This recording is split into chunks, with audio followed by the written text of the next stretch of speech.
Hello everybody, मैं doctor Taufiq Hussain, associate professor in higher education. पिछले व्याख्यान में हम गुप्त काल के विषय में चर्चा कर रहे थे। हमने देखा कि गुप्त काल भारतीय इतिहास में क्लासिकल युग के नाम से जाना जाता है, क्योंकि इस काल के अंदर है वो कला साहित्य ने उस स्तर तक है वो विकास कर लिया था कि वो आने वाले समय के लिए है वो एक आदर्श और प्रतिमान बन गए थे, और आने वाले युगों के लिए एक तरह से अनुकरणीय बन गए थे। और एक तरह से गुप्त काल के अंदर है वो इसका जो श्रवण काल है उसका क्या आधार है, इसके विषय में हम अलग से व्याख्यान में चर्चा करेंगे। लेकिन आज हम इस महत्वपूर्ण जो एज है, गुप्ता डायनेस्टी है, जो महत्वपूर्ण वंश है जिन्होंने मौर्य साम्राज्य के पश्चात भारत के अंदर है एक विशाल साम्राज्य स्थापित किया, और एक तरह से यह काल भी इतिहासकारों के अनुसार एक समृद्धि का काल था। इस काल को जानने के लिए हमें अनेक स्रोत है वो मिलते हैं, जिसमें जो साहित्यिक साक्ष्य है उसमें इस काल के अंदर है वो संस्कृत साहित्य है, उसमें आशातीत प्रगति है वो हमें दिखाई देती है। और एक तरह से क्योंकि ये काल है वो ब्राह्मण धर्म का जो पुनरुत्थान का काल था, इसलिए इस काल के अंदर जो संस्कृत भाषा है वो एक प्रकार से एक सम्मानजनक है वो स्थान प्राप्त कर सकी। और जैसा कि आप जानते हैं कि इस समय जो संस्कृत भाषा है वो एक प्रकार से क्या है कि राजकीय भाषा है के रूप के अंदर है वो प्रतिस्थापित हो जाती है। हालांकि संस्कृत भाषा का पुनरुद्धार है, उसके जो संकेत है वो हमें शक शासन काल में रुद्रदामन के जूनागढ़ अभिलेख में मिलते हैं, जो एक शुद्ध संस्कृत में लिखा गया है। वो पहला अभिलेख है वो माना जाता है 150 ईस्वी का है। लेकिन गुप्त काल के अंदर है जो इस संस्कृत भाषा को जो गौरव मिला वो अन्य काल में नहीं मिला, क्योंकि गुप्त काल से पूर्व यदि मौर्य काल की बात करें तो प्राकृत भाषा है वो एक राजभाषा है, उसका स्थान प्राकृत भाषा ने लिया था मौर्य काल में। और क्योंकि मौर्य शासकों ने अपने राजादेश है वो और या धार्मिक प्रचार है उसमें प्राकृत या पाली भाषा जिसको हम कहें उसको उन्होंने एक प्रकार से है वो प्रोत्साहन दिया। और शुंग शासक है उन्होंने यद्यपि संस्कृत को है वो प्रोत्साहन दिया, लेकिन कुषाण शासकों ने पुनः एक तरह से वो प्राकृत है भाषा है उसको स्थान दिया। तो इस प्रकार से क्या है कि जो संस्कृत भाषा है वो एक राजकीय भाषा है वो बनने से एक तरह से वंचित रही, लेकिन गुप्त शासकों ने है वो संस्कृत को राजकीय जो भाषा है उसका दर्जा दिया। और इस काल के अंदर हमें संस्कृत के अनेक जो विद्वान द्वारा लिखित जो रचनाएं हैं वो मिलती हैं। हम जानते हैं कि गुप्त काल के अंदर है वो जो पुराण हैं, जिसमें हम विष्णु पुराण, वायु पुराण, ब्राह्मण पुराण है, उसकी हम चर्चा कर सकते हैं कि ये जो पुराण जिसमें कि प्राचीन जो परंपराएं हैं उनका संकलन हमें मिलता है। ये पुराण है वो रामायण और महाभारत है, उनका जो संपादन है वो अंतिम रूप से है वो गुप्त काल के अंदर हुआ। यही नहीं, जैसे इसके अलावा गुप्त काल की हम धर्मशास्त्र की हम बात करते हैं तो जो मनुस्मृति को आधार बना करके, हालांकि मनुस्मृति है वो उत्तर मौर्य काल की रचना है, लेकिन उसके बाद की जो स्मृति हैं, जो स्मृति ग्रंथ है जिसमें याज्ञवल्क्य की स्मृति की बात करें, नारद स्मृति है, बृहस्पति स्मृति है, कात्यायन स्मृति है, वो उनकी रचना है वो इस काल के अंदर है वो गुप्त काल में है वो इनकी रचना है वो हुई। इसी प्रकार से कुछ हम विशुद्ध साहित्य की हम बात करें तो कामंदक का नीति सार है, और जो वात्स्यायन का जो कामसूत्र है, और विष्णु शर्मा का जो पंचतंत्र है उसकी रचना भी है वो गुप्त काल के अंदर है वो हुई। तो इसके अलावा संस्कृत के जो प्रसिद्ध विद्वान है वो अमर सिंह है, जो कि चंद्रगुप्त जो सेकंड के नवरत्नों में से एक था, उसके द्वारा रचित जो अमरकोश है वो भी एक तरह से महत्वपूर्ण रचना है वो मानी जाती है। इसके अलावा दर्शन के क्षेत्र के अंदर है वो, जैसा कि आप जानते हैं कि सांख्य कारिका है वो गुप्त काल की रचना वो मानी जाती है।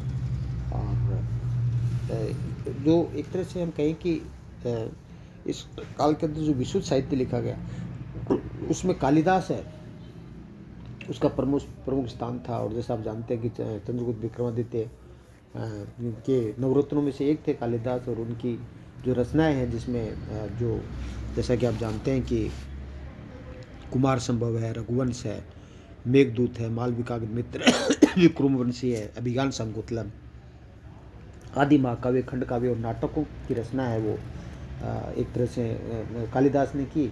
और इन विभिन्न रचनाओं से तो गुप्तकाल के विषय में जानकारी मिलती है, लेकिन अभिज्ञान शाकुंतलम में वो उनकी जो रचना है वो संस्कृत साहित्य में नहीं, अपितु एक तरह से क्या है कि जो विश्व साहित्य के अंदर इनका जो महान स्थान है वो माना जाता है। तो एक तरह से हम कहें कि कालिदास की रचनाओं के अंदर क्या है कि जो रघुवंश है उसमें जो रघु की जो विजयों का वर्णन मिलता है उसका समीकरण भी इतिहासकार है वो समुद्रगुप्त से करते हैं। इस तरह से कालिदास की रचनाओं से भी हमें एक तरह से क्या है कि हम कहें कि जो गुप्त काल के विषय में जानकारी मिलती है।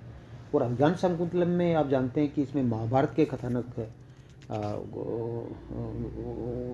वो लिया गया था। और इसके अंदर क्या है, हस्तिनापुर के राजा दुष्यंत और शकुंतला के जो प्रेम और वियोग और जो उसके बाद में जो उनका पुनर्मिलन है उसका निरूपण किया गया है, और मानवीय संवेदनाओं को बहुत अच्छे ढंग से वो निरूपित किया गया है। तो इस तरह से क्या है कि कालिदास की रचनाएं हैं उससे हमें जानकारी मिलती है। पुराणों से जैसे मैंने आपको बताया कि उसमें चंद्रगुप्त जो प्रथम है उसके साम्राज्य विस्तार की जो जानकारी है वो भी जैसे आप जानते हैं कि वो पुराण से हमें उसके साम्राज्य विस्तार की जानकारी मिलती है। इसके अलावा पुराणों से हमें तत्कालीन हिंदू धर्म के जो विविध पक्ष हैं उनकी जानकारी भी हमें पुराणों से मिलती है। और पुराणों का जो संकलन है वो जैसे सामान्यतः गुप्तकाल में माना जाता है, और रामायण महाभारत का भी इसमें माना जाता है। तो इस तरह से रामायण महाभारत है, कालिदास की रचनाएं हैं। और जैसे विश्व साहित्य की बात की, इसके अलावा जो विशाखदत्त के द्वारा जो रचित ग्रंथ है जिसमें मुद्रा राक्षस है, और एक प्रकार से हम कहें कि जो देवी चंद्रगुप्तम नाटक है वो दो प्रसिद्ध नाटक हैं। इसकी जो देवी चंद्रगुप्तम नाटक है और विशाखदत्त का जो मुद्रा राक्षस है वो एक प्रकार से क्या है कि गुप्तकाल की रचना मानी जाती है। और जो विशाखदत्त का जो देवी चंद्रगुप्त नाटक है वो आज हमें नहीं मिलता है, लेकिन इसके जो जो जो संकेत हैं वो हमें गुणचंद्र और रामचंद्र की जो नाट्य दर्पण में मिलते हैं। और इसमें एक तरह से जो देवचंद्रगुप्त नाटक है उसमें हमें जानकारी मिलती है कि किस प्रकार जो रामगुप्त है वो किस प्रकार है वो शक शासक को अपनी पत्नी ध्रुव देवी है वो एक तरह से वो सौंप देता है, और किस प्रकार चंद्रगुप्त सेकंड है वो ध्रुव देवी को प्राप्त करने के लिए किस प्रकार शक शासक की हत्या कर देता है, और फिर जो जो जो जो जो रामगुप्त की भी हत्या करके है वो किस प्रकार है वो जो जो जो जो जो चंद्रगुप्त सेकंड है वो एक प्रकार से क्या है कि गुप्त साम्राज्य के जो गौरव है उसको बनाए रखता है, और किस प्रकार वो ध्रुव देवी के साथ खुद विवाह कर लेता है। तो इस प्रकार से देवी चंद्रगुप्त नाटक से भी हमें वो गुप्त साम्राज्य के विषय में जानकारी मिलती है। इसी प्रकार देवचंद्र जो जो शूद्रक है उसने जो विशाखदत्त है उसने जो देवचंद्रगुप्त नाटक के साथ है वो जो एक तरह से मुद्रा राक्षस है उसकी भी वो रचना की। तो जो क्या कहना चाहिए कि विशाखदत्त की जो मुद्रा राक्षस है, इसके अलावा जो शूद्रक का मर्चकटिकम है उससे भी हमें क्या है कि गुप्तकाल के विषय में जानकारी मिलती है। इसमें एक चारुदत्त नामक एक दरिद्र ब्राह्मण है और गणिका जो बसंत सेना है को एक नायिका के रूप के अंदर वो प्रस्तुत करके मनोरंजक कथानक के रूप में प्रस्तुत किया गया है। तो एक तरह से क्या है कि जो शूद्रक का मर्चकटिकम है उसमें उसके बारे में कहा जाता है कि ये प्राचीन भारतीय इतिहास का प्रथम ग्रंथ है जिसमें राजाओं को धार्मिक कथाओं के आधार पर है वो जन सामान्य का एक तरह से प्रतिनिधित्व करते हुए दिखाया गया है। तो इस तरह से क्या है कि जो मर्चकटिकम है वो इसमें शूद्रक ने है वो अपने नाटक के अंदर गुप्तकाल की न्याय दंड विधान और सामाजिक स्थिति का वो प्रकाश डाला है। और जो विशाखदत्त की जो मुद्रा राक्षस है उसमें क्या है कि मुद्रा राक्षस का जो कथानक है मुख्य रूप से मौर्यकालीन है, किंतु गुप्त वंश की स्थापना के विषय में भी इस नाटक के विषय में वो जानकारी है वो हमें मिलती है। तो इस तरह से क्या है कि विशाखदत्त की रचनाएं कालिदास की रचनाएं हैं, और जो जो जो आर्य मंजूश्री मूल का कल्प है उससे भी क्या है कि एक तरह से क्या है कि गुप्त शासकों के विषय में जानकारी मिलती है। जो परवर्ती गुप्त है उसके विषय में जानकारी मिलती है। और जो कात्यायन का जो कामसूत्र है उससे भी क्या है कि तत्कालीन जो गुप्त काल की जो वेशभूषा है, आभूषण है, वो सुगंधित द्रव्य है, उनके विषय में हमें जानकारी मिलती है। तो इस प्रकार हम कह सकते हैं कि गुप्त काल के विषय में जानकारी के लिए हमें बहुत से साहित्यिक जो ग्रंथ हमें मिलते हैं। और जैसे हमें इस काल के जो प्रसिद्ध गणितज्ञ को ज्योतिषी हुए, जिसमें आर्यभट्ट है, उनकी रचनाएं, वराहमिहिर है, ब्रह्मगुप्त है और भास्कर प्रथम की जो रचनाएं हैं, उससे भी उस समय तकनीकी ज्ञान, गुप्त काल के जो तकनीकी ज्ञान के विषय में जानकारी मिलती है। इसके अलावा हमें इस समय के जो बौद्ध दार्शनिक थे, जिसमें असंग है, जिसने महायान धर्म का प्रकांड पंडित माना जाता था, उसने महायान सूत्र, अलंकार है, योगाचार, भूमिशास्त्र है, ग्रंथों की रचना की। वसुबंधु है, उसने अभिधर्म कोश की रचना की। तो इसमें बौद्ध धर्म के जो मौलिक सिद्धांत है उनके विषय में जानकारी मिलती है। इसके अलावा जैन लेखक, जिसमें जिन चंद्र है, सिद्ध सेन है, देवी नंदिन है आदि जो विद्वान हुए, उनसे भी हमें एक प्रकार से क्या है कि गुप्त काल के विषय में जानकारी मिलती है। तो गुप्त काल के अंदर क्या है कि एक प्रकार से हम कह सकते हैं कि जो जो जो जो जो जानने के जो साहित्यिक साक्ष्य हैं वो भरपूर हमें मिलते हैं। इसके अलावा क्या है कि जो जो गुप्त काल के जो विषय में जानने के जो एक प्रमुख स्रोत है, वो फाहियान चीनी यात्री था, जिसने फोकाओ की नामक ग्रंथ लिखा। तो उस फोकाओ की नामक जो ग्रंथ है उससे भी हमें जो गुप्त काल के विषय में है वो महत्वपूर्ण जानकारी मिलती है। क्योंकि जो चंद्रगुप्त सेकंड है, जो जो जो इनको कहना चाहिए, जो जो फाहियान है, वो चंद्रगुप्त सेकंड के शासनकाल के अंदर है वो आता है। और वो किस प्रकार है, वो एक प्रकार से जो गुप्त काल के विषय के अंदर वो महत्वपूर्ण जानकारी प्रस्तुत करता है। तो विदेशी यात्रियों के विवरण के अंदर जो फाहियान का जो विवरण है, उससे हमें गुप्त काल के विषय में है वो महत्वपूर्ण जानकारी मिलती है। और किस प्रकार, जैसे आप जानते हैं कि जो फाहियान ने जो फोकाओ की रचना की, उससे जानकारी मिलती है कि ये जो फाहियान है वो मध्य एशिया से स्थल मार्ग से भारत आया और वापस है वो समुद्री मार्ग से चला जाता है। और फाहियान वो किस प्रकार ये उल्लेख करता है कि गुप्त काल के अंदर है वो सामान्य जनता वो कूडियों, क्रय विक्रय के अंदर कूडियों का प्रयोग करती थी। और चांडाल जब नगर में प्रवेश करते थे तो लकड़ी बजा कर चलते थे। चांडालों की दयनीय स्थिति का उल्लेख करता है। और एक तरह से भूमिकर के रूप के अंदर वो उल्लेख करता है कि जो एक प्रकार से आय का प्रमुख स्रोत था। और यहाँ के लोगों को एक अतिथि परायणता है के बारे की प्रशंसा करता है कि लोग प्याज और लहसुन है वो नहीं खाते थे, और सुरापान भी नहीं करते थे। और उसने ये भी उल्लेख किया है कि अपनी संपूर्ण यात्रा के दौरान है वो उसे कहीं भी लूटा नहीं गया, परेशानी नहीं हुई उसको। तो इसमें स्पष्ट होता है कि गुप्त काल के अंदर पूर्ण शांति थी। तो फाहियान है के जो विवरण है उससे हमें गुप्त काल की सामाजिक है स्थिति है, आर्थिक स्थिति है, उसके बारे के अंदर जो हमें महत्वपूर्ण जानकारी वो मिलती है।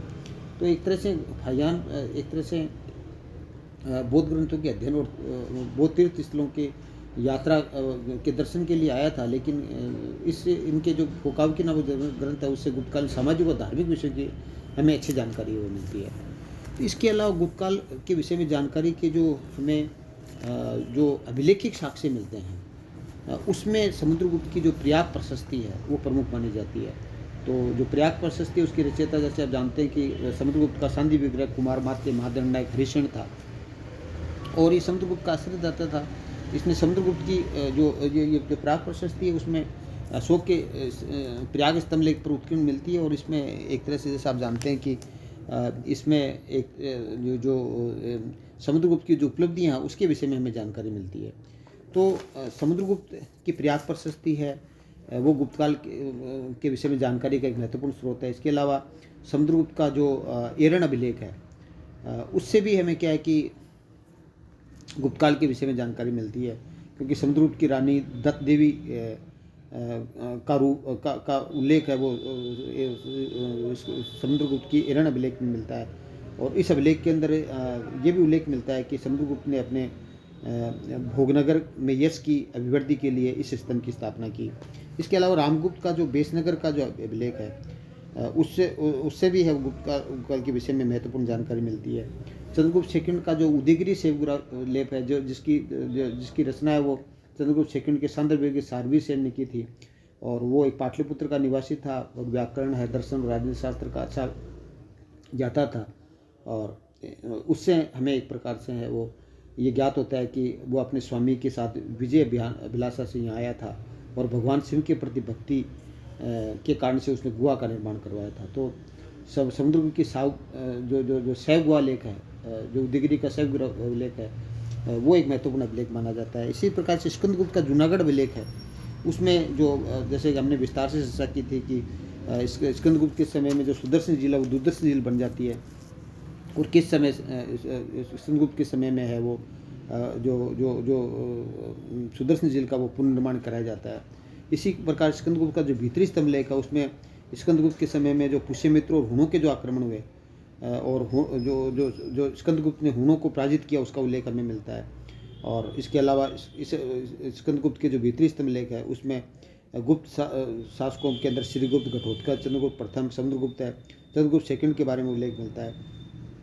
और इसके अलावा जो कुमारगुप्त का जो मंदसौर अभिलेख है जिसकी रचयिता है वो वत्सभट्टी माना जाता है, उसके अंदर क्या है कि जो रेशम बुनकरों की जो एक श्रेणी थी वो किस प्रकार है वो लाट प्रदेश को छोड़ करके है वो एक तरह से दसपुर चली जाती है और किस प्रकार वो अपना व्यवसाय चेंज कर लेती है। तो कुमारगुप्त के समय के अंदर किस प्रकार वो सूर्य मंदिर का निर्माण करते हैं उसके विषय में जानकारी मिलती है। भानुगुप्त का हिरण अभिलेख है, उससे हमें प्राचीन भारत के अंदर है वो सती प्रथा का जो प्रथम उल्लेख है वो भानुगुप्त के हिरण अभिलेख में मिलता है। तो इस अभिलेख से हमें ज्ञात होता है कि जो भानुगुप्त है उसका सेनापति गोपराज था, उसकी मृत्यु हो जाती है तो उसकी पत्नी है वो सती हो जाती है। तो सती प्रथा का जो प्रारंभ है वो गुप्त काल के अंदर है वो हमें मिलता है। तो इस प्रकार गुप्त काल के विषय में जानकारी के जो हमें एक तरह से हम कहें कि जो अभिलेखिक साक्ष्य हैं वो हमें जो अभिलेख है उससे गुप्त काल के विषय में जानकारी हमें जो मिलती है। इसके अलावा गुप्त काल के विषय में जानकारी के जो जो जो जो जो पुरातात्विक स्रोत है उसमें जो सिक्के हैं उनसे सिक्कों की सहायता से गुप्त काल के विषय में हमें महत्वपूर्ण जानकारी वो मिलती है। और गुप्तकालीन सिक्कों की हम बात करें कि गुप्त काल के अंदर जो चंद्रगुप्त सेकंड है उसने सबसे पहले है वो स्वर्ण सिक्कों का प्रचलन किया और उनके सिक्कों पर जैसे मैंने आपको बताया जो कुमारदेवी प्रकार के सिक्के थे उसमें से हम जानकारी मिलती है कि भारतीय इतिहास का एक पहला शासक था या एकमात्र ऐसा उदाहरण मिलता है जो जिसने अपने सिक्कों पर अपने साथ साथ अपनी पत्नी का नाम भी उत्कीर्ण करवाया। तो ऐसा उल्लेख हमें इंग्लैंड के अंदर है वो मिलता है, लेकिन भारत के अंदर है वो चंद्रगुप्त प्रथम ऐसा शासक था जिसने अपने सिक्कों पर है वो अपनी रानी का नाम उत्कीर्ण करवाया। तो गुप्त काल के अंदर जो पहली बार विस्तृत स्तर पर है, विशाल स्तर पर है जो सिक्के चलाए, स्वर्ण सिक्के चलाए, उसका श्रेय समुद्रगुप्त को है। और उसने समुद्रगुप्त ने दक्षिण विजय के उपलक्ष्य के अंदर जब उसको एक पर्याप्त मात्रा में दक्षिण से जो सोना मिला उसके फलस्वरूप समुद्रगुप्त ने है वो सोने के सिक्के चलाए और उसके 6 प्रकार के सिक्के वो हमें मिलते हैं जिसमें समुद्रगुप्त को है वो वीणा बजाते हुए दिखाया गया है। एक प्रकार का जो सिक्का जिसमें वीणा बजाते हुए दिखाया गया है जिसमें समुद्रगुप्त की एक तरह से वीणा की प्रति रुचि वो दिखाई देती है। और ऐसे एक प्रकार के जो सिक्के मिलते हैं समुद्रगुप्त के उससे जानकारी मिलती है कि समुद्रगुप्त ने ऐसा उल्लेख किया गया था। और प्रयाग प्रशस्ति और एरण के लेख से भी इस प्रकार का उल्लेख हमें नहीं मिलता है। तो सिक्कों में समुद्रगुप्त के युद्धों को विजेता एक प्रकार से कहा गया है। तो समुद्रगुप्त की 6 प्रकार के सिक्के हैं जिसमें गरुड़ प्रकार, धनुधारी, परशु प्रकार, अश्वमेघ, व्याघ्रहन और वीणावादन प्रकार के सिक्के वो हमें मिलते हैं। तो गुप्त शासकों में सर्वप्रथम रामगुप्त ने तांबे के सिक्कों का प्रचलन किया जो एरण और बेसनगर में हमें मिलते हैं। चंद्रगुप्त सेकंड ने जो गुप्त शासक में चंद्रगुप्त सेकंड है उसने सर्वप्रथम चांदी के सिक्कों का प्रचलन किया और उसने जो सौराष्ट्र पर जो शकों का जो पर विजय प्राप्त की उसके उपलक्ष्य में चंद्रगुप्त सेकंड ने वो चांदी के सिक्के चलाए। और गुप्त शासकों में सर्वाधिक 13 प्रकार के जो सिक्के हैं, सबसे ज़्यादा सिक्के गुप्त काल के अंदर है वो कुमारगुप्त के काल में हमें मिलते हैं। कुमारगुप्त ने सिक्के चलाए थे, 13 प्रकार के सिक्के उसके मिलते हैं, जो समुद्रगुप्त के 6 प्रकार के सिक्के मिलते हैं। तो गुप्त काल में सबसे अधिक जो वजन वाले सिक्के हैं वो नरसिंहगुप्त बालादित्य के मिलते हैं जिसके सिक्के 146 ग्रेन के थे। और सबसे कम वजन के जो स्वर्ण सिक्के हैं वो काशगुप्त के मिलते हैं 116 ग्रेन के। तो गुप्त काल में स्वर्ण सिक्कों को दिनार कहा जाता था और चांदी के सिक्कों को रूपक कहा जाता था। और जो सिक्कों का प्रचलन मुख्यतः भूमि के क्रय विक्रय हेतु किया जाता था। और एक प्रकार से क्या है कि उत्खनन में सबसे ज़्यादा जो सिक्के जो स्वर्ण सिक्के जो राजस्थान में मिले वो भरतपुर के बयाना के अंदर गुप्त शासक के सिक्के मिले जिसमें 961 सिक्के हैं वो चंद्रगुप्त सेकंड के हैं। तो गुप्त शासकों के सिक्के बंगाल के जो काली घाट है उससे भी पर्याप्त मात्रा में सिक्के मिलते हैं। तो इस प्रकार हम कह सकते हैं कि गुप्त काल के अंदर जो विभिन्न प्रकार की जो कॉइन्स मिलती हैं, उन कॉइन्स के द्वारा भी है गुप्त काल के विषय में हमें महत्वपूर्ण जानकारी मिलती है। इसके अलावा वैशाली से हमें मोहर भी मिलती है, जिसके द्वारा स्थानीय प्रशासन के विषय में जानकारी मिलती है। और गुप्त शासक वो शेषूण थे, उसके विषय में हमें ये अनुमान लगाते थे। गुप्त काल के अंदर जो प्रमुख मंदिर मिलते हैं, जिसमें शिव मंदिर, विष्णु मंदिर दोनों प्रकार के मिलते हैं। जैसे भूमरा का शिव मंदिर है, तिगवा का विष्णु मंदिर है, नचना का पार्वती मंदिर है, भितरगांव का लाड़खा मंदिर है। तो इस प्रकार हम कह सकते हैं कि गुप्त काल के जो शासक हैं वो एक प्रकार से क्या है कि धार्मिक शेषूण थे। और क्योंकि उन्होंने, हालांकि उनका जो राज के धर्म था वो वैष्णव धर्म था, लेकिन गुप्त शासकों ने अन्य धर्मों को भी है वो प्रसिद्ध दिया। तो इस प्रकार जो गुप्त काल जो भारतीय इतिहास का एक महत्वपूर्ण काल माना जाता है, तो उसके विषय में जानकारी की हमें अनेक साहित्यिक है, पुरातात्विक साक्ष्यों के अंदर अभिलेखिक और जो मुद्रा शास्त्रीय जो स्रोत मिलते हैं, जिसके द्वारा हम गुप्त काल के विषय में महत्वपूर्ण जानकारी है वो हम प्राप्त करते हैं। तो इसके अलावा हम ये भी कह सकते हैं कि गुप्त काल के अंदर से हमें जो बौद्धिक विकास है वो भी हमें दिखाई देता है, क्योंकि इस काल के जो अभिलेख हैं उनमें हमें आचार्य और उपाध्याय जो शब्द मिलते हैं। और एक तरह से इस काल के अंदर जो ब्राह्मण और जो शिक्षक होते थे उनको भूमि दी जाती, जिसको अग्रहार कहा जाता था। तो अग्रहार है वो शिक्षा के महत्वपूर्ण केंद्र थे, गुप्त काल के अंदर है। तो इससे भी हमें एक शिक्षा के केंद्रों के द्वारा भी गुप्त काल के विषय में जानकारी मिलती है कि इस समय तक्षशिला के स्थान पर नालंदा महत्वपूर्ण शिक्षा का केंद्र हो गया था। कुमारगुप्त के समय में नालंदा बौद्ध विहार को दान भी दिया गया था, जिसके द्वारा एक तरह से वो विश्वविद्यालय में परिणित हुआ। बुद्धगुप्त है, तथागुप्त है, बालादित्य है, जो गुप्त शासक है, उन्होंने दान द्वारा है वो नालंदा विश्वविद्यालय को पोषित किया। तो इस तरह से हम कह सकते हैं कि गुप्त काल है के विषय में जानकारी के हमें अनेक साक्ष्य है वो मिलते हैं। Thank you. जय हिंद, जय भारत।